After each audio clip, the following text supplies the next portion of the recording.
সুপ্রিয় শিক্ষার্থীবৃন্দ, YouTube channel আমার এইচএসসি ফিজিক্সে অভিনন্দন। An actual platform for knowing physics. HSC 2022 assignment 3 চতুর্থ সপ্তাহে যেটি দেওয়া হয়েছিল ফিজিক্স ফার্স্ট পেপারের উপর, এর সমাধান নিয়ে আসি। অ্যাসাইনমেন্ট 3 এইচএসসি 2022 এর চতুর্থ সপ্তাহে যেটি দেওয়া হয়েছিল সেটি নিউটনিয়ান বলবিদ্যা ফিজিক্স ফার্স্ট পেপারের উপর। আমরা এখন দেখে নেই অ্যাসাইনমেন্ট নাম্বার 3 চতুর্থ অধ্যায় নিউটনীয় বলবিদ্যার উপরে। অ্যাসাইনমেন্ট 1 এর সমস্যাটি আবার চিন্তা করা যাক, অর্থাৎ অ্যাসাইনমেন্ট 1 এ যে সমস্যাটি দেওয়া হয়েছিল সেটির উপর ভিত্তি করে এই অ্যাসাইনমেন্টটি দেওয়া হয়েছে। এবার ফিগার 1 এ 1.5 কেজি ভরটির সাথে যুক্ত সুতাটি টেবিলের মাঝের একটি ছিদ্র দিয়ে প্রবেশ করানো আছে। 1.5 কেজি সুতা যুক্ত করে টেবিলের মাঝখানে আরেকটি ভর ঝোলানো হয়েছে। 2 কেজি ভরটি আগের মতোই ঝুলানো। অ্যাসাইনমেন্ট 1 এ 2 কেজি দেওয়া হয়েছিল। 1.5 কেজি ভরটি এবার সমদ্রুতিতে ঘূর্ণায়মান অবস্থায় রাখা হয়েছে, অর্থাৎ 1.5 কেজি টেবিলের উপর বৃত্তাকারে সমদ্রুতিতে ঘুরবে এবং ঘর্ষণ গুণাঙ্ক আগের মতোই, এটা অ্যাসাইনমেন্ট 1 এ ঘর্ষণ গুণাঙ্ক 0.2 দেওয়া হয়েছে। এভাবে আমরা ক, খ, গ, ঘ এই চারটি প্রশ্নের উত্তর পারদর্শিতার মাত্রা বা নম্বর অনুযায়ী আমরা সমাধান করব।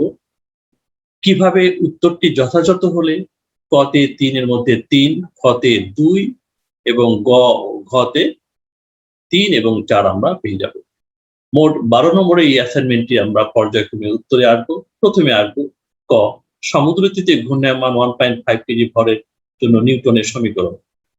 নিউটনের সমীকরণে আমরা এখন এখানে আসি কয়ের উত্তরে। একটি বস্তু ঘড়ির কাঁটার দিকে এখানে দেখানো হয়েছে, বৃত্তাকার পথে আবর্তিত হয়েছে, এর ব্যাসার্ধ আর। যে বস্তুটি ঘুরছে এর ভর 1.5 কেজি, যেটি ঝুলে আছে এটি হলো 2 কেজি। বৃত্তাকার পথে আবর্তিত বস্তুর ক্ষেত্রে, অর্থাৎ ঘূর্ণন গতির ক্ষেত্রে নিউটনের গতিসূত্র অনুযায়ী 1.5 কেজি ভরের বস্তুটি ভি সমদ্রুতিতে ঘূর্ণনরত থাকলে এর উপর টর্ক, জড়তার ভ্রামক, কেন্দ্রমুখী বল, স্পর্শী বল কার্যকর। প্রথমে শিখে নেই টর্ক বা বলের ভ্রামক। একটি নির্দিষ্ট অক্ষ সাপেক্ষে ঘূর্ণনরত কোন বস্তুর উপর প্রযুক্ত বলের ভ্রামককে টর্ক বলে। এটি অক্ষ বা কেন্দ্রবিন্দু হতে পারে। এই কেন্দ্র সাপেক্ষে বস্তুটি ঘুরছে। এই যে বলে আবর্তনশীল সেই বলের ভ্রামকই হলো টর্ক। অর্থাৎ এই প্রযুক্ত বল এফ এর সাথে আমরা দূরত্ব আর গুণ করে দিলে টর্ক পেয়ে যাব। আর দূরত্বে এ প্রযুক্ত বলের জন্য কণার উপর প্রযুক্ত টর্ক টাউ হলে বলের ভ্রামক বা টর্ক হবে tau equals to R F sine theta. এখানে দুই ধরনের বল কাজ করে, একটি স্পর্শী বল, অপরটি কেন্দ্রমুখী বল। স্পর্শী বল এফ টি এবং কেন্দ্রমুখী বল এফ সি দুটি লম্বভাবে অবস্থান করায় এর লব্ধি বল এফ সমান root over F C square plus F T square এবং সাইন থিটা। আর এমন ভরের বস্তুর বৃত্তাকার পথের জন্য বৃত্তের ব্যাসার্ধ এবং এফ মোট কার্যকর বল, যা এফ সি ও এফ টি এর লব্ধি। কেন্দ্রমুখী বল এফ সি এর মান আমরা জানি m1 এসি, কেন্দ্রমুখী ত্বরণ। AC equals to V omega m1 V square by R, এটাও লিখতে পারি। m1 1.5 KG, 1.5 V square by R. B সমদ্রুতিতে আবর্তনশীল বস্তু, এর বেগ এবং আর ব্যাসার্ধ। এবার আমরা আসি স্পর্শী বল। স্পর্শী বল FT equals to m1 AT. m1 এটি ইকুয়ালস টু আলফা 1.5 আলফা। এখানে কৌণিক বেগ ওমেগা এবং কৌণিক ত্বরণ আলফা। জড়তার ভ্রামক I equals to summation of mi ri square equals to m K square. m পুরো দৃঢ় বস্তুটির ভর এবং কে চক্রগতির ব্যাসার্ধ সমান আমরা m1 r স্কয়ার লিখতে পারি, যেহেতু এখানে চক্রগতির ব্যাসার্ধ r এর সমান। এবং কৌণিক ত্বরণ আলফা হলে একটি নির্দিষ্ট অক্ষ সাপেক্ষে ঘূর্ণনরত কোনো দৃঢ় বস্তুর মোট টর্ক হবে tau equals to I alpha. I সমান m1 r square alpha 1.5 r square alpha একক লিখতে পারি। সুপ্রিয় শিক্ষার্থীবৃন্দ,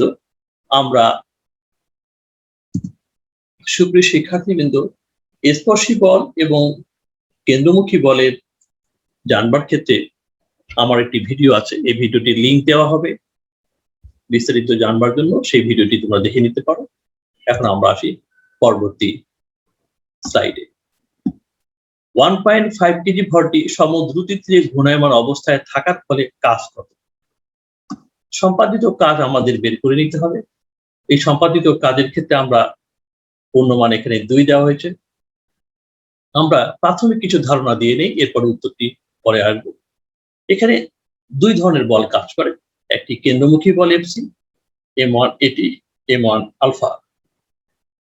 কেন্দ্রমুখী বল বৃত্তের কেন্দ্র বরাবর কাজ করবে, স্পর্শী বল স্পর্শ বরাবর কাজ করবে। এফটি এবং এফসি এই দুটির লব্ধি বল হচ্ছে F equals to root over FC square plus FT square, এবং এফটি এর সাথে এফ এর উৎপন্ন কোণ থিটা হলে tan theta equals to AC by AT. T এর সাথে উৎপন্ন কোণ এটি নিচে, একে ভর দ্বারা গুণ করে দিলে M AC equals to FC, M AT equals to FT. তাহলে আমরা tan theta equals to FC by AT লিখতে পারি। আমরা এফসি এবং এটির সম্পর্ক এভাবে দিয়ে tan theta equals to V square by alpha square বের করে নিতে পারি। সুপ্রিয় শিক্ষার্থীবৃন্দ, রৈখিক বল অর্থাৎ লব্ধি রৈখিক বল এফ সমান হবে স্পর্শী বল এবং কেন্দ্রমুখী বলের ভেক্টর যোগফল। লব্ধি ক্রিয়াশীল বল সমান আমরা জানি বস্তুর ভর এবং লব্ধি ত্বরণ। লব্ধি ত্বরণ এ হলে এম আলফা ক্রস আর মাইনাস এম ওমেগা স্কয়ার আর। এই প্রথম পার্টটি হবে আমাদের স্পর্শী ত্বরণের জন্য বল, দ্বিতীয় পার্টটি হবে কেন্দ্রমুখী ত্বরণের জন্য বল। এই সংক্রান্ত বেসিক ধারণার জন্য আরেকটি ভিডিও দেওয়া আছে, যেটি আমরা দেখে নেব, লিংক দেওয়া হয়েছে। আমরা জানি ক্রিয়াশীল বল দ্বারা সম্পাদিত কাজ এফ ডট এস সমান এফ এস কস থিটা, এটিকে ডাব্লিউ দ্বারা প্রকাশ করা যায়। তাহলে লব্ধি বল এফ হলে root over FC square plus FT square, যেহেতু আমাদের লব্ধি বলের সমীকরণ এস কস থিটা। এফসি এবং এফটি এর মাধ্যমে এই ইকুয়েশন গুলোকে যদি আমরা ব্যবহার করতে চাই তাহলে একটি বড় সমীকরণ হয় এবং থিটা এর মান আমরা বের করে নিতে পারবো cos থিটা। থিটা এই সমীকরণ থেকে theta equals to tan inverse v square by alpha R square, cos এর ভিতরে থিটার মানটি এটি বসানো হলো। তাহলে সম্পাদিত কাজ এটি বের হলো মোট বলের দ্বারা, অর্থাৎ m1 ভরের বস্তুটি অসম দ্রুতি দিলে বৃত্তাকার পথে গতিশীল থাকায় লব্ধি বলের সাথে থিটা কোণ ত্বরণ ঘটে, তাহলে লব্ধি ক্রিয়াশীল বল এর দ্বারা সম্পাদিত কাজ শূন্য হয় না। এটি আমরা মোট কার্যকর বল দ্বারা সম্পাদিত কাজ বের করলাম। এখন আমরা দেখেন এই চিত্রে লব্ধি বলের জন্য সরণ কতটুকু। সরণ হচ্ছে এস, ক্ষুদ্র সরণ এস এর জন্য যে সম্পাদিত কাজ সেটি। আমরা এর পরবর্তী স্টেপে আসি। রৈখিক ত্বরণ সমান স্পর্শী ত্বরণ প্লাস কেন্দ্রমুখী ত্বরণ। বস্তুটি ঘড়ি কাঁটার বিপরীত দিকে বৃত্তাকারে আবর্তিত হচ্ছে। এটি সম দ্রুতিতে আবর্তিত হতে পারে বা অসম দ্রুতিতে আবর্তিত হতে পারে। প্রথমে ধরে নিচ্ছি এটি অসম দ্রুতিতে আবর্তন করছে, ফলে স্পর্শী বল এফটি এবং কেন্দ্রমুখী বল এফসি দুটি পাওয়া যাবে। দুটি বলের জন্য আমরা পৃথকভাবে সম্পাদিত কাজ বের করতে পারবো। এখন আসি সম্পাদিত কাজ। W equals to F dot S equals to Fs cos theta, শুধু স্পর্শী বল দ্বারা সম্পাদিত কাজ WT equals to Ft dot S Ft S cos theta। Ft এবং S একই দিকে, ফলে এদের মধ্যবর্তী কোণ শূন্য। থিটা equals to 0 হলে আমরা লিখতে পারি W equals to Ft এর মান m1 আলফা S cos 0 অর্থাৎ m1 আলফা S। এখন আসি শুধু কেন্দ্রমুখী বল দ্বারা সম্পাদিত কাজ। WC equals to FC dot S FC S cos theta। চিত্র অনুযায়ী দেখছি FC কেন্দ্র বরাবর এবং S লম্ব বরাবর, এর মধ্যবর্তী কোণ থিটা equals to 90 ডিগ্রি। তাহলে WC তাহলে FC এবং সরণের মধ্যবর্তী কোণ থিটা হয় WC equals to m1 v square by r, এটি হলো fc এর মান। fc এর মান এটা আমরা জানি s cos 90 equals to 0। তাহলে মোট সম্পাদিত কাজ হবে w equals to wt plus wc equals to w equals to m1 alpha rs। অর্থাৎ m1 ভরের বস্তুটি অসম দ্রুতিতে বৃত্তাকার পথে গতিশীল থাকায় লব্ধি বলের সাথে থিটা কোণে সরণ ঘটে, তাই লব্ধি ক্রিয়াশীল বল F দ্বারা সম্পাদিত কাজ শূন্য হয় না। সের মান হবে m1 alpha r into s। আমরা পরবর্তী স্লাইডে ক্ষয়ের যথাযথ উত্তরটি লিখতে চেষ্টা করব। এখানে আমরা জেনে গেছি কেন্দ্রমুখী বলের মান fc m1 v square by r, স্পর্শী বলের মান ft equals to m1 alpha। এখানে দেখে নেই রৈখিক বল equals to স্পর্শী বল প্লাস কেন্দ্রমুখী বল। ভেক্টর আকারে এটি দেখানো যেতে পারে আগের একইভাবে, কিন্তু m1 ভরের বস্তুটি সমদ্রুতিতে বা সমকৌণিক বেগে বৃত্তাকার পথে গতিশীল থাকায় বস্তুর কৌণিক ত্বরণ থাকে না। আমরা জেনেছিলাম সমবেগে গতিশীল বস্তুর ত্বরণ থাকে না, তা সমদ্রুতিতে চললে বৃত্তাকার পথে এখানে সমকৌণিক বেগ হবে। সমকৌণিক বেগ হলে কৌণিক ত্বরণ শূন্য হবে। কৌণিক ত্বরণ শূন্য হলে বলের দুইটি সমীকরণ পেয়েছিলাম, একটি fc এর মধ্যে m1 v square by r, ft সমান m1 আলফা। আলফা কৌণিক ত্বরণ, তাই সমদ্রুতিতে চললে আলফা 0 হলে এই সমীকরণ অনুযায়ী ft 0 হয়। অর্থাৎ সমদ্রুতিতে আবর্তনশীল বস্তুর ক্ষেত্রে স্পর্শী বল শূন্য হবে। তাহলে লব্ধি ক্রিয়াশীল বল F সমান হবে কেন্দ্রমুখী বল fc। অতএব F equals to fc সমান m1 ac m1 v omega equals to m1 v square by r। এই বলের কারণে সম্পাদিত কাজ আমরা বের করব। সুপ্রিয় শিক্ষার্থীবৃন্দ, সম্পাদিত কাজের আগে সম্পর্কটি আমরা জানি w equals to f dot s। এখানে লব্ধি বল f s cos theta, f এবং s এর মধ্যবর্তী কোণ f এবং s দুটো কেন্দ্রমুখী বল হয়ে গেল, সেটা হলো fc, এবং সরণ s এর মধ্যবর্তী কোণ থিটা হয় থিটা 90 ডিগ্রি। তাহলে আমরা লিখতে পারি w equals to fc এর মান m1 v square by r s cos 90 0, w equals to 0 পেলাম। অর্থাৎ m1 ভরের বস্তুটি সমদ্রুতিতে বৃত্তাকার পথে গতিশীল থাকায় কেন্দ্রমুখী বলের লম্ব বরাবর বস্তুর সরণ ঘটে, তাই লব্ধি ক্রিয়াশীল বল F দ্বারা বা কেন্দ্রমুখী বল দ্বারা সম্পাদিত কাজ শূন্য। এটি আমাদের ক্ষয়ের যথাযথ উত্তর। এবার আমরা আসি গয়ের উত্তরে।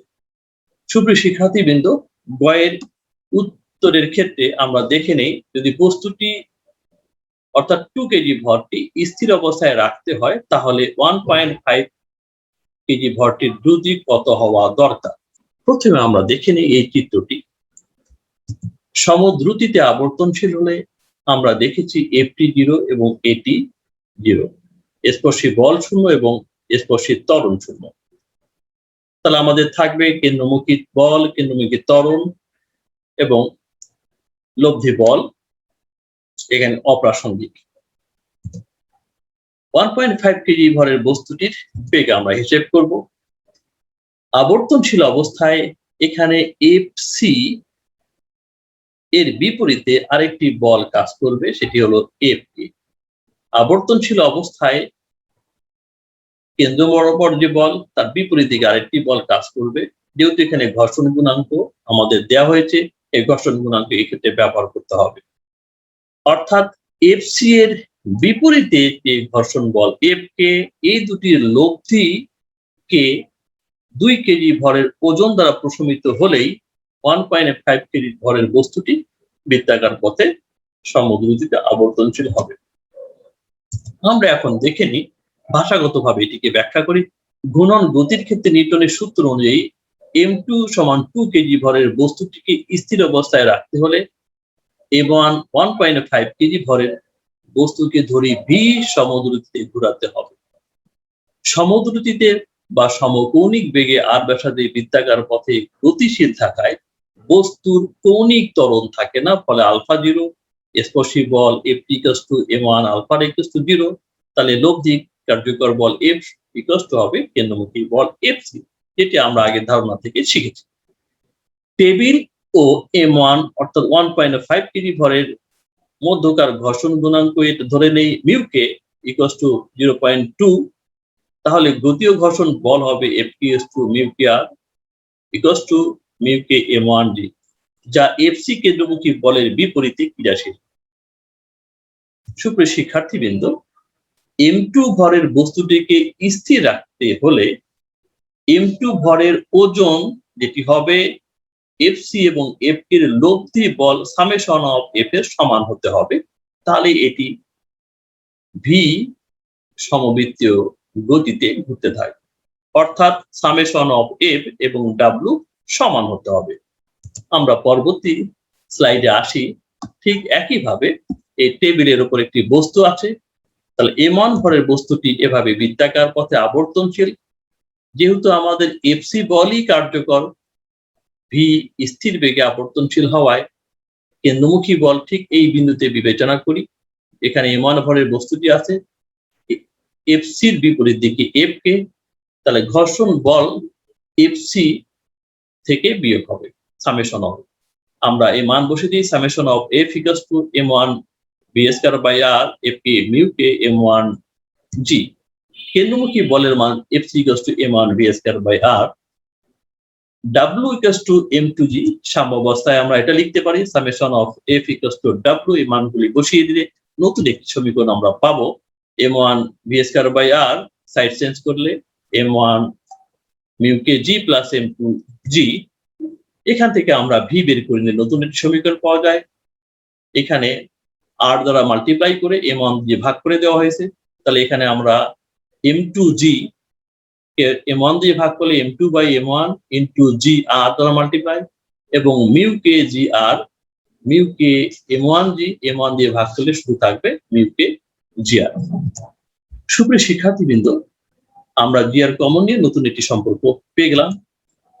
যেহেতু M1 1.5 কেজি, M2 2 কেজি এবং G 9.8 metre per second square, mu K equals to 0.2, এই মানগুলি বসিয়ে দিলে এর মান বি এর মান পাওয়া যাবে 3.876 রুট ওভার আর। এর একক এখানে root over metre per second. সুপ্রিয় শিক্ষার্থীবৃন্দ, বৃত্তাকার পথে যে বস্তুটি ঘুরছে সেই বস্তুটি বা 1.5 কেজি ভরের বস্তুটি M2 ভরকে স্থির রাখতে হলে এর বেগ হতে হবে 3.876 রুট আর। আর বৃত্তের ব্যাসার্ধ, এটি আমাদের জানা থাকলে আমরা বসাবো। যেহেতু এখানে উদ্দীপকে দেয়া নেই, আমরা রুট আর বৃত্তের ব্যাসার্ধ এটি রেখে দেব। সুপ্রিয় শিক্ষার্থীবৃন্দ, এখন আমরা আসি উদ্দীপকের ঘয়ের উত্তরে। যদি ঘর্ষণ থাকার কারণে 1.5 কেজি ভরের দ্রুতি কমতে থাকে, তাহলে 2 কেজি ভরটির বেগ বনাম সময়ের গুণগত গ্রাফ হবে। আমরা আগের মতো দেখে নেই যে এই বস্তুটি ভি বেগে ঘুরতে থাকলে কি হবে। এফসি এর মান এবং এফটি এর মান আমাদের জানা। যেহেতু ঘর্ষণের কারণে এবং এর বেগ কমে যাচ্ছে, অর্থাৎ ভি যে বেগটি দেয়া ছিল এই ভি বেগটি আর সেরকম নেই, কমে গেছে। ঘর্ষণের কারণে সে এক সময় থেমে যাবে। এভাবে ঘুরতে ঘুরতে ঘুরতে ঘুরতে M1 ভরের বস্তুটি কেন্দ্রে চলে আসবে এবং M2 ভরের বস্তুটি নিচে নামবে। M2 ভরের বস্তুটি আগের অবস্থান থেকে যতটুকু নিচে নেমে এলো এর বেগ আমরা বের করে নেব। সেই বেগ এবং সময়ের গ্রাফ আঁকতে বলা হয়েছে। এটি একটি গুরুত্বপূর্ণ প্রশ্ন। তাহলে M1 ভরের বস্তুটি ঘুরতে ঘুরতে যে বক্রপথে পেঁচিয়ে কেন্দ্রে আসবে সেই বক্রপথ এই লাল রেখাটি দ্বারা দেখানো হয়েছে। এটিতে আমি আবারও আসছি যে কিভাবে এ ঘুরে আসলো। অ্যানিমেটেড পিকচারটি ঘুরে M1 সেন্টারে চলে গেল, M2 ভরের বস্তুটি নিচে নেমে গেল। এর পথ ছিল পেঁচানো কুণ্ডলীর মতো। তাহলে এখানে সমবৃত্তীয় গতি না থাকার কারণে স্পর্শী বল এখানে থাকবে, কেন্দ্রমুখী বল থাকবে, এই দুটির লব্ধি বল যে এফ সেটি থাকবে। ফলে এই সব ইনফরমেশন গুলি আমরা এখানে পেয়ে যাচ্ছি। M2 ইকুয়ালস টু 2 কেজি ভরের বস্তুটিকে স্থির অবস্থায় রাখতে হলে M2 2 কেজি ভরের ওজন এফসি এবং এফ কে লব্ধি বলের সমান হবে, যদি স্থির অবস্থায় আমরা রাখতে চাই। এখানে কিন্তু এক্ষেত্রে তেমনটি হচ্ছে না। আমরা আগে যে ফর্মুলাটি শিখেছিলাম সেটি এখানে দেওয়া হয়েছে আবারও সাম্যাবস্থায়। তাহলে m1 ভর v সমদ্রুতিতে ঘুরতে থাকবে এবং m2 ভর স্থির থাকবে, এই কন্ডিশনটি। যেহেতু এখানে বেগ কমছে, ফলে এই কন্ডিশনটি আর থাকবে না। কিন্তু বেগ কমতে থাকলে m1 ভরের বস্তুটি পেঁচানো কুণ্ডলী পথে ঘুরতে ঘুরতে কেন্দ্রে এসে থামবে। তাই হয়েছে, চিত্রের সাহায্যে আমরা সেটি দেখলাম।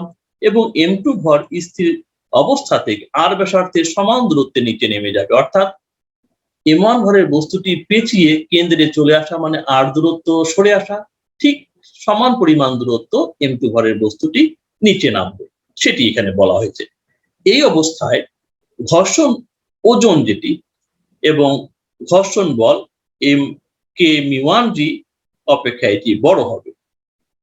মিউ কে m1g, এই বলটি আমাদের লব্ধি বলের সমান। লব্ধি বল ইকুয়াল টু আমরা জানি √fc² প্লাস fp²। অর্থাৎ ft এবং fc দুইটিরই কার্যকর যে বল f, এই f অপেক্ষা m2 এর যে ওজন এটি বেশি, ফলে সে নিচে নেমে যাচ্ছে। কারণ আমাদের ঘর্ষণ বল তখন fc এর জন্য না হয়ে f এর জন্য হবে। সুপ্রিয় শিক্ষার্থীবৃন্দ, এই টপিকটি একটু জটিল।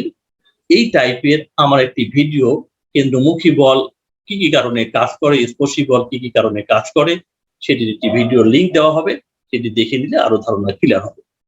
এই উদ্দীপকের জন্য যতটুকু দেয়া দরকার ততটুকু এখানে লেখা হয়েছে, আলোচনা তাই হচ্ছে। সুপ্রিয় শিক্ষার্থীবৃন্দ, প্রথমে এই বস্তুটি m2 ভরের বস্তুটি যে অবস্থানে ছিল t=0, আদি বেগ v=0। তাহলে আমরা এখানে দেখে নেই m1 ভরের বস্তুটি যে কার্যকর বল f এর জন্য সরে আসলো, সেক্ষেত্রে এটি কি হলো, সেই কার্যকর বলটি আমরা হিসাব করছি। তাহলে m1 ভরের বস্তু কাছে চলে আসলো এবং m2 ভরের বস্তু নিচে নামলো। এই সময়ে শেষ বেগ সেটি হলো v, আদি বেগ v0 0, শেষ বেগ v, সময় t।